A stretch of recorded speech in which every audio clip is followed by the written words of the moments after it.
시편 103편 1절부터 14절까지입니다. 이 시편 103편 이제 오늘부터 4월 말까지 며칠 아니기는 한데 시편 묵상을 하게 됩니다. 근데 이 시편 103편은 전체가 하나님을 찬양하라, 송축하라인데 하나님을 송축하는 이유에 대해서 이야기하는 그런 내용입니다. 1절, 2절을 보면 내 영혼아, 그래요. 내 영혼아, 또 내 속에 있는 것들아. 내 영혼하고 내 속에 있는 것들은 같은 거죠. 시편을 이야기를 할 때마다 늘 반복하는 설명인데요. 히브리어는 한 문장 안에서 같은 단어를 안 쓴다 하는 그런 원칙이 있어요. 그 말은 무슨 말이냐면 한 문장 안에서 나오는 두 표현은 뜻이 같은 거다, 그런 의미이기도 하죠. 그래서 가능하면은 같은 단어를 안 쓰기 때문에 오히려 이제 설명이 되는 경우도 있어요. 오늘 말씀은 뭐 설명이 된다까지는 아니지만, 그래서 내 영혼아 하고 내 속에 있는 것들은 같은 의미인데, 여호와를 송축하라, 그의 거룩한 이름을 송축하라. 이 송축한다는 것이 찬양하는 거잖아요. 근데 이 말씀을 보면 찬양, 하나님을 찬양하는 것은 결코 입술로만 하는 것은 아니다, 이런 것을 알 수가 있어요. 왜죠? 내 영혼아 내 속에 있는 것들아 라고 말을 하기 때문에 그렇죠. 그러니까 내 속에 있는 내 마음으로부터, 또는 영혼은 마음은 아니지만 이런 것들이 하나님을 송축하는 거예요. 입술로도 물론 하지만 이게 더 근본적인 것이죠. 2절도 같은 말을 반복을 하는데 내 영혼아 여호와를 송축하며, 여기까지는 같죠. 그의 모든 은택을 잊지 말지어다. 여기서 또 한 가지를 알 수 있죠. 우리가 하나님을 송축하는, 이 찬양하는 것은 입술, 그리고 내 속에 있는 영혼, 그리고 그 은택을 잊지 않는 것. 그래서 하나님이 우리에게 베푸신 그 은혜를 아는 자가 하나님을 찬양하는 자입니다. 아무리 오랫동안 믿었어도 하나님의 은혜를 아는 자로 인생관이 바뀌지 않는다면 그 사람은 하나님의 은혜 안에 사는 사람이 아닌 거죠. 하나님이 은혜를 주시면 그것을 우리가 우리 마음 속에 간직하게 되면 우리의 인생관, 생활 태도, 가치관 이런 것이 변할 수밖에 없어요. 그게 은혜의 어떤 특징이라고 할 수가 있겠죠. 그래서 신앙이라는 것도 하나님과 기브 앤 테이크, 주고받고, 내가 이만큼 하나님께 해드리면 하나님이 그만큼 주는, 또는 하나님이 이만큼 해주셨기 때문에 나도 그만큼 보답하는, 제가 이런 표현은 자주 하죠. 하나님의 은혜나 사랑은 하나님께 보답하는 게 아니라고요. 우리 한국 사람들은 하나님께 보답한다라고 하는 개념이 굉장히 강해요. 근데 성경 어디에도 하나님께 보답한다라는 개념으로 말하는 게 아닙니다. 하나님의 은혜는 무조건적이고 조건 없는, 값없이 준 것이기 때문에, 그 말은, 값없이라는 말은 값이 너무 비싸서 우리가 갚을 수 없다는 거예요. 갚을 수 없는데 자꾸 갚는다 그래요. 그리고 갚는다고 해놓고 그것이 자기 공로가 되죠. 그거는 은혜를 전혀 모르는 사람의 태도입니다. 은혜는 갚는 게 아닙니다. 은혜는 나로부터 흘러가는 거죠. 그것이 갚는 것이라고 할 수 있겠죠. 하나님께 갚는 것이 아니라 은혜가 흘러가는, 또는 흘러간다는 말이 좀 그러면 은혜가 나를 통해서 나타나는 거죠. 그래서 만 달란트 빚진 자는 300데나리온이죠. 데나리온 빚진 자기 친구를 용서해 줘야 하는 거죠. 그게 은혜를 갚는 거예요. 하나님께 갚는 게 아니죠. 하나님께 받은 은혜를 나타내고 흘러가게 하는 거예요. 누구에게? 하나님이 아니라 다른 사람에게. 그런데 은혜를 알지 못하는 사람은 이 모든 신앙생활과 인생관이 기브 앤 테이크, 주고받기식이 되어 있어서 그게 공로가 되기도 하고 하나님과 딜을 하려고 그러죠. 내가 이렇게 할 테니까 하나님 적어 주십시오라고 하는 그런 것은 하나님에 대한 이해도 잘못되어 있고 인간에 대한 이해도 잘못되어 있는 그런 상황이다. 즉 은혜를 모르는 것이다. 그런 이야기입니다. 또 이 본문 1, 2절에는 많은 이야기들을 하고 있는데요. 이 하나님의 무엇을 송축할 것인가 할 때 1절 끝에 그의 거룩한 이름을 송축합니다. 하나님의 거룩한 이름, 때로 사람이나 사람의 업적이나 그 사람의 위대함을 찬양하는 경우가 있어요. 그래서 우리가 이제 제가 오늘 요즘 토요일 같은 때 몇 번 지금 오늘까지 뭐 위임식이나 무슨 뭐 임직식이나 이런데 초청받아서 뭐 해달라고 그래서 가는데 오늘은 가서 이제 위임하는 목사 권면이에요. 은퇴 목사 은퇴와 위임 목사 그 임직인데 권면을 해달라고 그래서 가요. 근데 오늘 가는 교회가 그렇다는 게 아니라 그런 그런 예식을 할 때 자칫하면은 인간이 높여지죠. 인간이 영광을 받고 인간이 드러나는 그런 예식이 될 가능성을 가지고 있는 거예요. 근데 성경을 보면 인간은 그 누구라도 민족의 위대한 지도자 모세가 됐던, 민족의 시조인 아브라함이 됐던, 이스라엘 민족의 가장 위대한 왕 다윗이 됐던, 인간은 그 누구도 찬송의 대상이 아니에요. 영광 받는 대상이 아니다 하는 이야기예요. 성경 그 어디에도 인간 영웅은 없어요. 하나님께 쓰임 받은 종들이 있을 뿐인 거죠. 본인들은 성경에서 본인들은 나는 하나님의 종이다 그러는데 사람들은 그 사람을 막 높여. 이것이 인간의 본성이죠. 죄성인 겁니다. 그런데 우리는 가능하면은 그 사람을 높이는 데서 하나님의 거룩한 이름을 높이는 것으로 전환을 해야 하는 거죠. 자, 그래서 이 1, 2절은 내 영혼 내 속에 있는 것들, 이것이 하나님을 찬송하는 거다. 그리고 하나님의 무엇을 찬송하느냐 할 때 하나님의 은택을 찬송하는 것이다. 그리고 하나님의 거룩한 이름을 찬송하는 것이다 하는 이런 것들을 1절 2절에서 봤어요. 이제 내일 말씀인 20절로 25절을 보면 거기에 여호와의 천사들이여 여호와를 송축하라라는 표현이 나와요. 20절에 뭐 천군 천사여 여호와를 송축하라라는 말도 나오고요. 또 여호와의 지으심을 받고 그가 다스리는 모든 곳에 있는 너희, 천사, 천군 천사, 그 다음에 천사, 천군, 그 다음에 모든 곳에 있는 너희.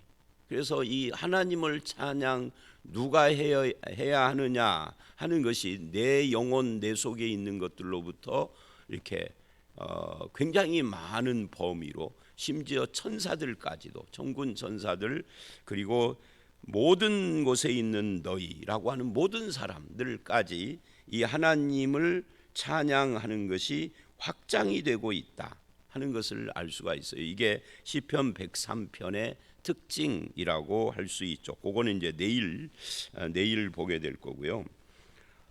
3절부터 5절은 그렇게 송축해야 하는 이유입니다. 모든 은택을 잊지 말지어다가 이유를 제공을 하기는 했는데 2절 끝에 3절서부터 5절은 좀 더 구체적으로 그 하나님이 베푸시는 은택의 내용들을 이야기하고 있다 할 수 있죠. 그 첫 번째는 3절에 이런 겁니다. 하나님의 은혜 중에 첫 번째 사죄의 은혜입니다. 그가 내 모든 죄악을 사하시며 내 모든 병을 고치시며, 모든 병을 고치시는 하나님의 은혜와 사죄의 은혜가 함께 나오고 있는 것을 주목을 해봐야 합니다. 우리는 하나님께서 죄를 사하시지 않으면 존재할 수도 없고, 심지어 존재도 존재지만 구원 자체가 불가능한 거죠. 그래서 사죄의 은혜, 그 다음에 4절을 보면 생명을 파멸해서, 이 파멸이라는 게 멸망입니다. 멸망에서 속량하시고 인자와 긍휼로 관을 씌우신 하나님의 은혜를 찬양합니다. 인자와 긍휼로 관을 씌우시면, 내 머리에 면류관을 씌우셨는데 그게 인자와 긍휼의 관이라는 거예요. 생명을 건지시고 나를 영화롭게 해주시는 그런 하나님을 찬양하는 겁니다. 그러니까 이런 이야기죠. 우리가 머리에 관을 쓸 정도로 어떤 굉장한 것을 받았다면 그것도 하나님이 하신 거다, 하나님의 인자와 긍휼의 결과다 하는 것을 인정을 하고 찬양을 하는 거예요. 또 5절, 좋은 것으로 내 소원을 만족하게 하사 내 청춘을 독수리처럼 새롭게 하시는 것도 하나님의 찬양의 대상이다. 그러니까 이 3절로 5절을 보면 사죄, 치유, 그 다음에 속량, 인자와 긍휼의 관, 좋은 것, 이 좋은 것은 소원을 만족해 하는, 말하자면 우리의 소원을 들어주셨다는 거죠. 그리고 청춘을 독수리같이 새롭게 한다. 그러니까 이것은 뭐 육신의 건강이 아니라 우리 삶이 새로워지는, 구원받아 새로워지는 그거보다는 삶 자체가 독수리처럼 새롭게 되어지는 그런 경험들이 다 하나님을 송축해야 할 이유인 것을 이야기하고 있는 겁니다. 우리는 하나님의 무엇을 찬양하는가에 대해서 좀 생각해 볼 필요가 있어요. 어떤 분이 저한테 그런 말을 하더라고요. 오래전에 자기는 노래를 좋아해서 찬양을 한대. 근데 성경에는요, 노래가 좋아서 찬양하라는 말은 없어요. 우리가 세례를 받을 때 다 잊어버리고 사시기는 하는데, 세례 받을 때, 그래서 이런 것이 꼭 필요하더라고요. 남들이 세례 받을 때 목사가 무엇을 질문을 하고 예라고 대답하는가를 잘 들으셔야 돼. 세례 받을 때 우리는 모두 다, 이거는 이제 교단에 따라서 조금 다를 수는 있는데 거의 장로교라면 대동소이할 겁니다. 성경이 우리의 삶, 인생과 신앙의 유일한 표준이다. 고백은 말은 그렇게 해놓고 실제 신앙생활을 할 때는 성경과 아무 상관이 없이, 성경이 없는 걸 자꾸 믿으려고 그러고 성경이 없는 말을 자꾸 하려고 그러고, 노래가 좋아서가 아니라요, 하나님의 은혜 때문에 찬양하는 거예요. 노래가 좋아서 하는 것은 그거는 전공자들이 직업으로 하는 거고, 아니면 뭐 가수나 성악가나 이런 사람들이, 우리는 그렇지 않아요. 우리는 은혜, 하나님의 은혜로 감사해서 하는 것이 찬양이에요. 노래가 좋아서가 아닙니다. 여기 이 본문에 말하는 이 하나님을 찬양하는 이유들을 우리가 새겨보셔야 돼요. 나는 왜 하나님을 찬양하는가? 그 다음에 6절서부터 11절, 여기는 이제 하나님의 공의의 심판에 대한 이야기를 합니다. 6절, 여호와께서 공의로운 일을 행하시며 억압당하는 모든 자를 위하여 심판하시는도다. 우리가 이 세상에서 어려운 일을 당했어도 하나님 앞에 이 하나님이 의롭다, 공의로운 분이다 하는 것 때문에 위로를 받죠. 이것이 이제 하나님을 찬양하는 이유이기도 해요. 그러니까 3절로 5절의 송축의 이유, 그 다음에 6절서부터 11절의 송축의 이유, 이렇게 나누어진다. 그 첫 번째가 공의로운 하나님, 그분이 심판자이시다 하는 것 때문에 송축을 한다 하는 거죠. 그리고 7절, 그의 행위를 모세에게, 그의 행사를 이스라엘 자손에게 알리셨도다. 그래서 이 6, 7절은 한 묶음이다라고 할 수가 있습니다. 하나님의 공의와 심판, 그럼에도 불구하고 우리에게 인자하신 주님, 그게 8, 9절이죠. 긍휼이 많으시고 은혜로우시며 노하기를 더디하고 인자하심이 풍부하시도다. 이것이 하나님을 찬양하는 이유다. 9절 어떻게 긍휼이 많고 인자하심이 풍부하냐면 자주 경책하지 아니하시며 노를 영원히 품지 아니하시는 하나님이다. 자주 경책한다. 그러니까 이런 거죠. 자주 야단치지 않는다 이런 말이잖아요. 경책이라는 말이. 제가 이 말도 새벽 시간에 여러 번 했던 것 같아요. 성경을 읽다 보면 우리는 성경이 역사적 배경을 갖고 있다는 것을 잊어버리고 성경을 평면적으로 읽기 때문에, 아니 사사기에도 하나님이 심판했다는 이야기 나오지, 뭐 사무엘상에도 나오지, 열왕기에는 더 많이 나오지, 선지서를 가면은 천지의 심판 이야기가 막 한 번 심판 이야기를 하면 막 10장씩 이야기를 하지. 그러니까 맨날 하나님은 심판만 하는가 이래요. 여러분 생각을 해보십시오. 사사기에 나오는 하나님의 심판 이야기, 그거 300년 동안 일어난 일이에요. 300년 동안 하나님이 이스라엘을 징계하신 내용이 사사기에 나오는 사사들이 6명에서 12명이거든요. 6 플러스 6 플러스 1이라고 그래요. 이 1은 이제 적사사인데, 그런데 그 소사사인 6명의 사람들은 그 상황을 잘 설명 않고 그냥 이런 사람도 사사였다 하고 지나요. 그러니까 6명의 사사만 자세히 저들이 어떤 죄를 지어서 징계를 했고 그래서 부르짖어서 구원자인 사사를 보냈다. 300년 동안 6명. 그럼 어떻게 되는 겁니까? 5, 6에 30, 평균으로 나누면 50년에 한 번이에요. 5년에 한 번도 아니에요. 근데 우리는 성경을 읽으면서 5일에 한 번씩 하나님이 심판한 것처럼 느껴. 평면으로 역사를 빼버리고 읽으니까. 그리고는 교회를 어설프게 다니다가 안 다닌 사람들이 비난을 하는 겁니다.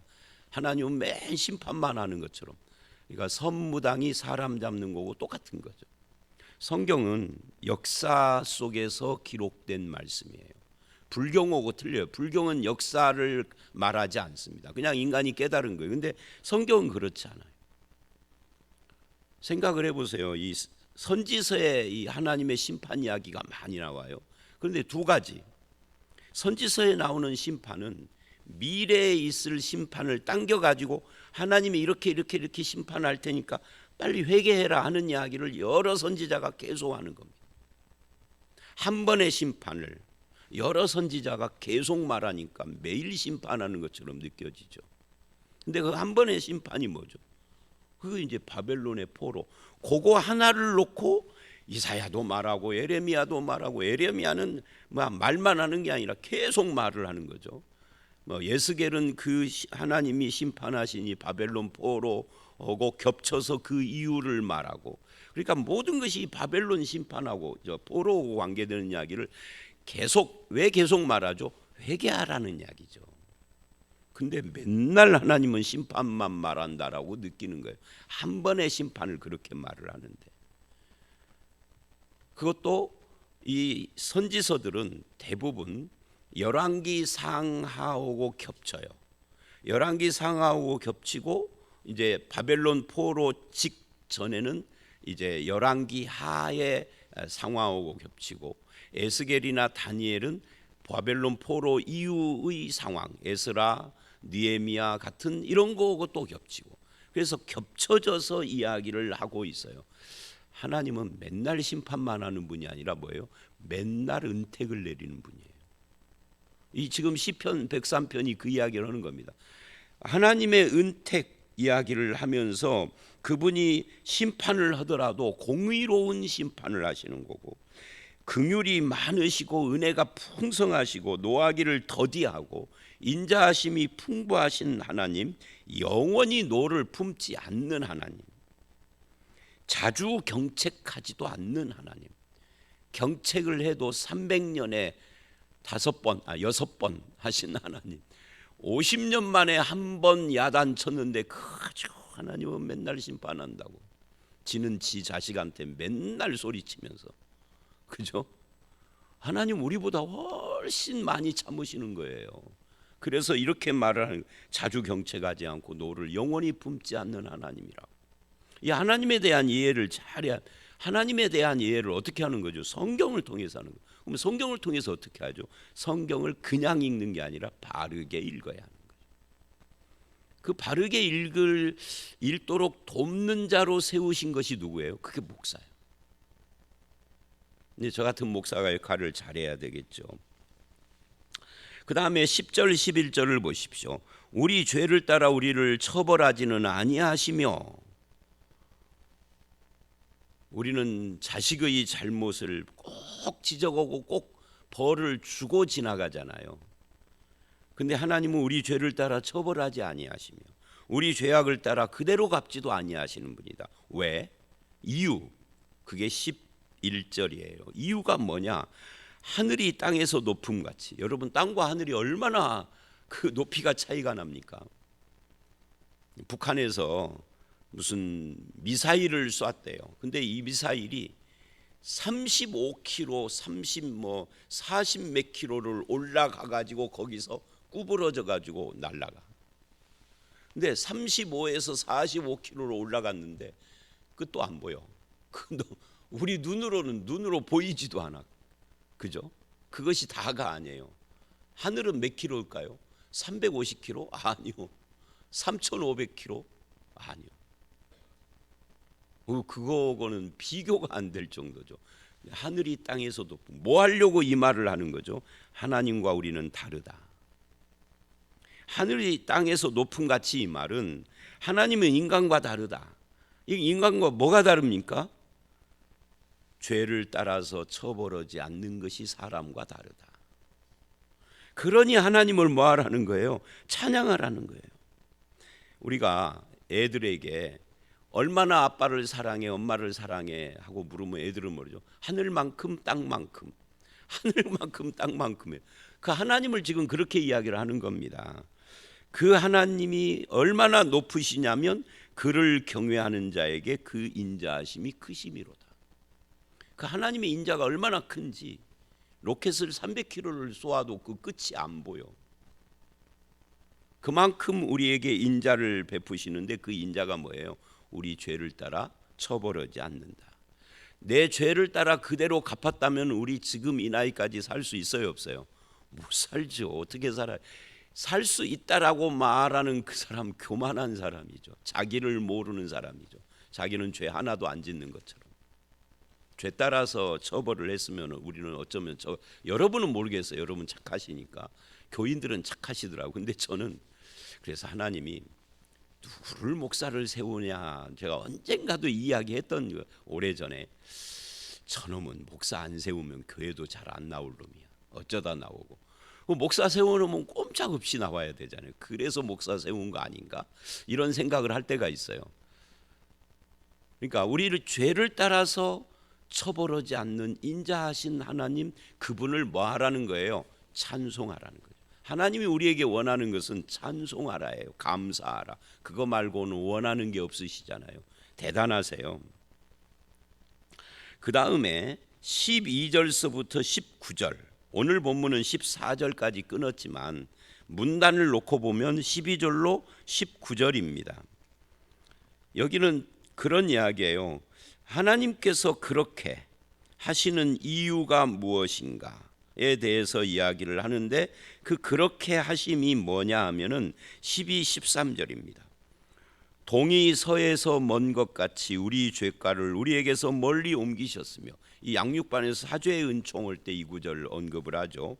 하나님의 동과 서, 우주를 창조한 분의 동은 어딜까요? 우주를 창조한 분의 서는 어디? 우리나라의 동해와 서해 정도로는 이걸 설명할 수가 없죠.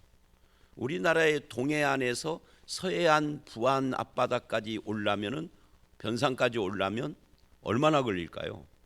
적어도 4시간 반, 어쩌면은 지역에 따라서는 5시간은 잡아야 돼. 그죠?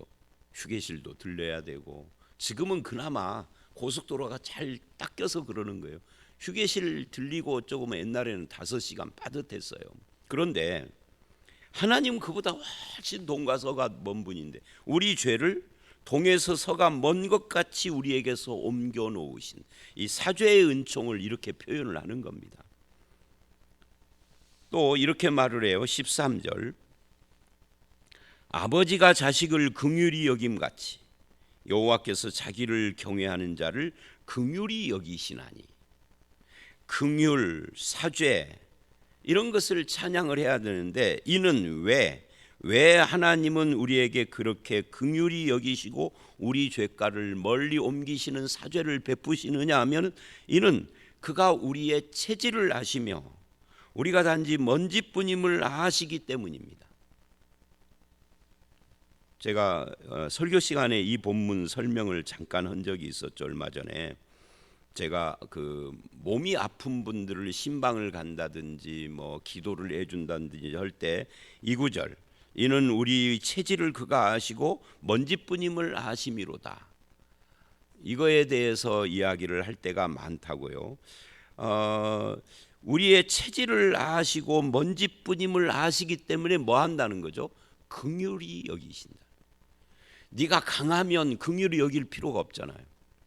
우리가 세면 하나님이 우리를 사랑할 필요가 뭐 있어요? 놔둬도 되지. 그래서 그런 사람들은 로마서 1장에 보면 자기 스스로 센 사람들, 강한 사람들, 이런 사람들은 내어버려 두신다 그래요. 그 하나님이 내버려 두시는 거 그것이 심판이에요. 간섭하시는 것이 사랑이고요. 부모도 마찬가지죠. 모르는 애는 내버려 두지 뭐라고 시비를 해요. 시비했다가 요즘 애들은 막 칼 들고 설치는데 그런데 내 자식은 내버려 둘 수가 없죠.